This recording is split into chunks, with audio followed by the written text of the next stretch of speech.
Good day, everyone. My name is Amy Gibson Uriaku. Today, my team and I will be presenting the PESTEL analysis for Macdonald's Canada.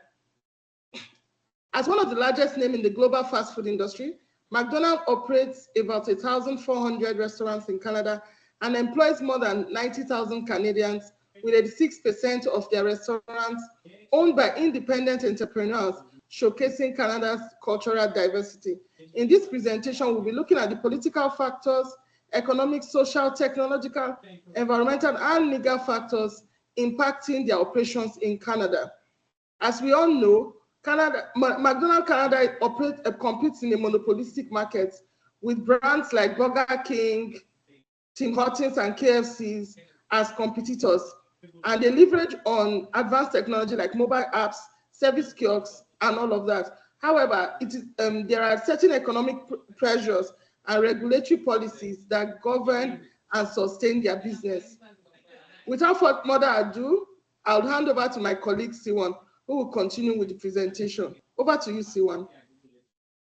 Yeah, thank you, Emmy. So I'll be explaining the political factors that impact McDonald's. McDonald's is a big-time franchisee, and it is one of the major contributor to the fast food industry. So as you can see, these are some of the political factors: trade agreement, tax policies, environmental and sustainable policies, franchisee laws, food safety and health regulations, labor employment laws, and workforce. So how does these political factors impact McDonald's business? As you can see, for trade agreement, we have CUSMA NAFTA that helps minimize import cost and reduce supply chain issue and disruptions. So what does this do? This helps to reduce the cost of all the ingredients that McDonald's export, and this will bring down the product pricing low so that it can lead to more affordability and even people with low income can afford it.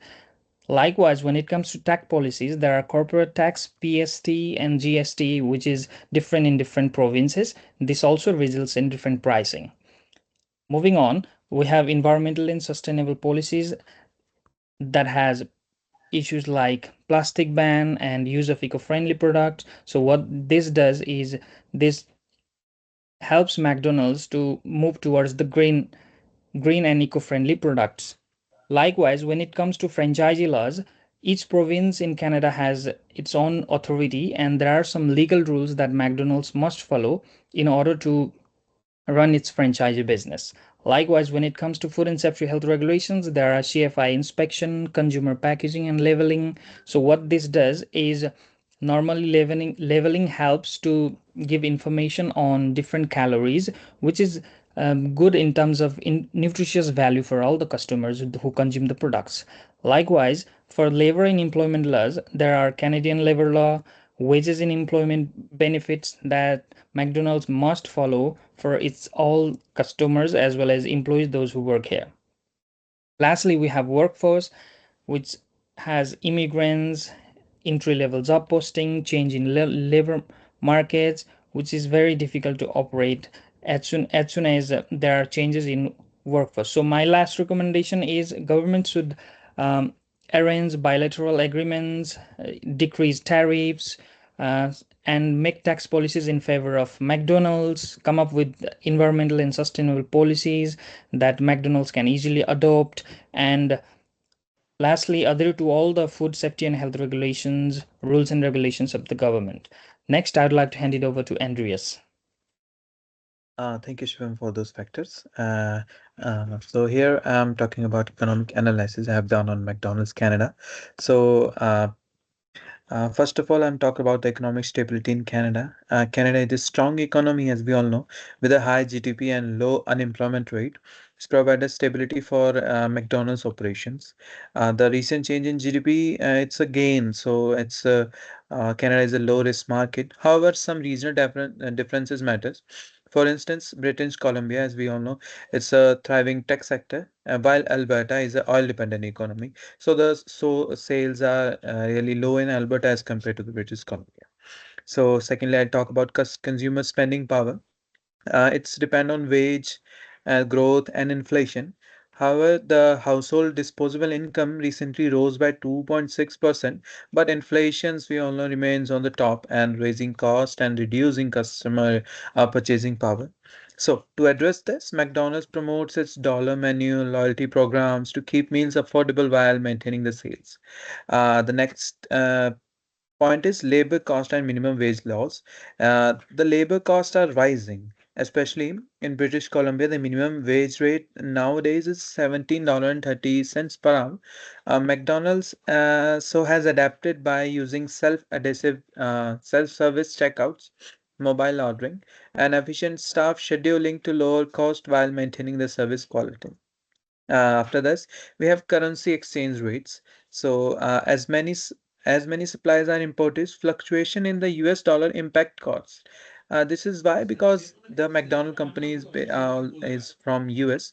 So for this, McDonald's using hedging, local sourcing, small menu price increase to manage these challenges while supporting Canadian suppliers. So my recommendation for the McDonald's are like expand in local partnership, enhance digital and engagement, focus on sustainability, boost regional customization, and invest in employee training. So this is from my side. I'll hand over to the Faisal next. Thank you. Thank you, Andreas. Good evening, everyone.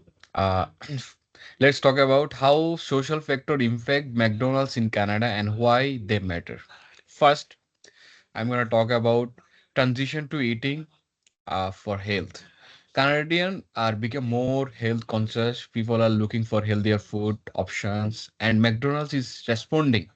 For example, they introduce new PLT burger, which is a plant-based option for those who want something tasty, also good for the environment and the health. And second, I'll talking about dining habit and convenience. Convenience is really important to everyone in the world. Also in Canadian lives, very busy lives, and they prefer quick and affordable meals. McDonald's makes this easy with fast service with delivery options. People, they helping people to grab a meal on the go without breaking their bank. Then, diversity. With so many different culture, McDonald's has adapted by offering menu items like spicy sandwich that appeal to variety of tastes. This helps them to connect with people from all background, from all countries.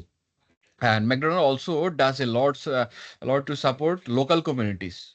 They use Canadian growth ingredients like beef, potatoes, supporting local farmer, plus program like Ronald McDonald's House Charity, which help family to stay close with their children when they are in the hospital and showing McDonald's cares about them than selling good. Finally, McDonald's knows the power of social media. They use the platform like Instagram, Facebook, Twitter, connect with younger audience, promote new menu, new items like PLT burger, and share their efforts to sustainable.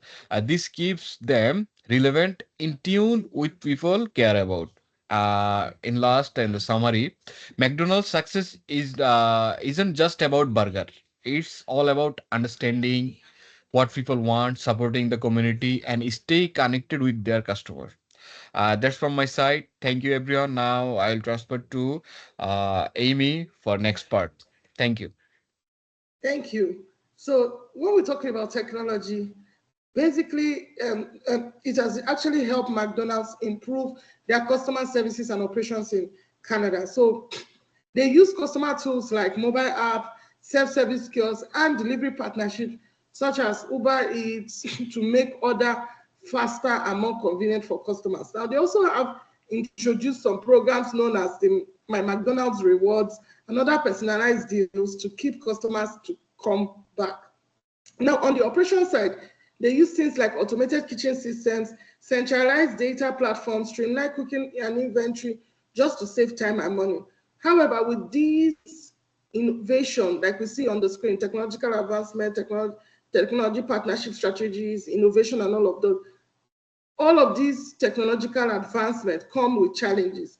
And the challenges include maybe upgrading their systems, causing it to be very expensive for the franchise owner, of course, with tech requires constant upgrades, and with automation, they also, raises the risk of job losses and entry-level workers. So our recommendation to address this is that McDonald's could share their costs with their franchises, to be able to share those costs to enhance, technological advancement. Also offer staff retaining programs so that the staffs are not an edge in losing their jobs. And they could also enhance their mobile app with personalized features, so to ensure that customers will enjoy data security to maintain trust and loyalty.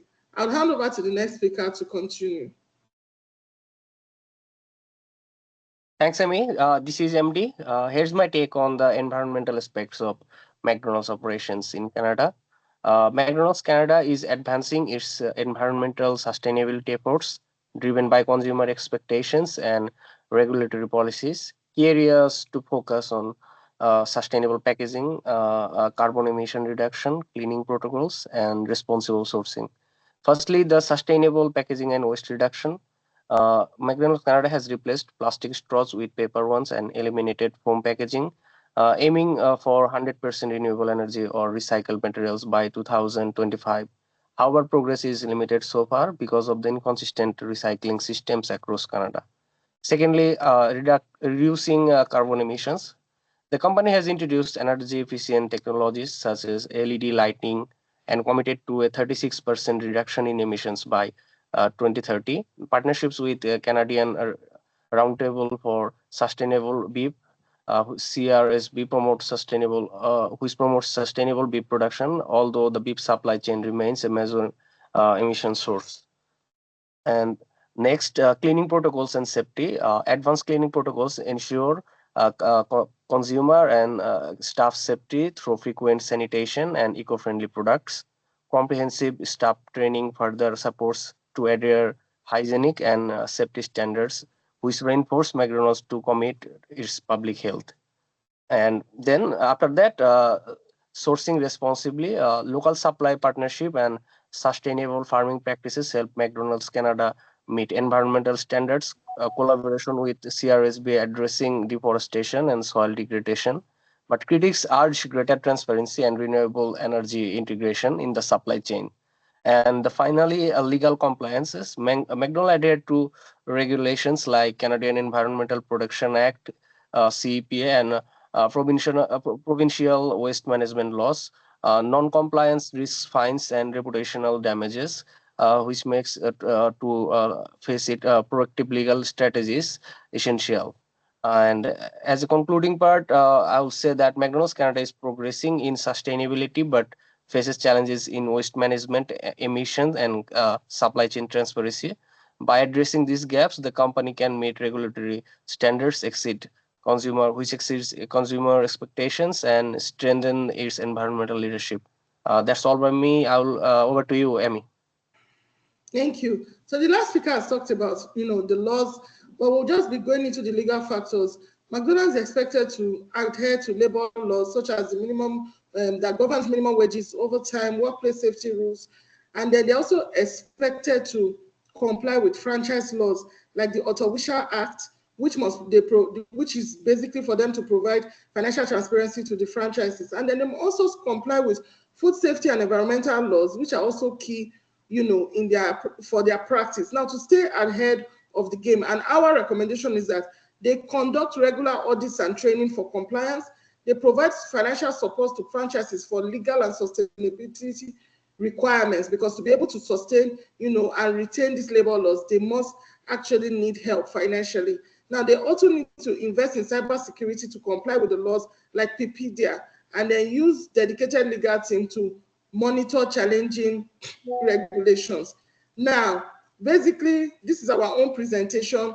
And in summary, our summary is basically that McDonald's operates in a complex environment, and for it to be able to function, they should rely on these factors to effectively manage their operations. Thank you, and that's all for our operations. Thank you, Professor. Okay, bye. Thank you.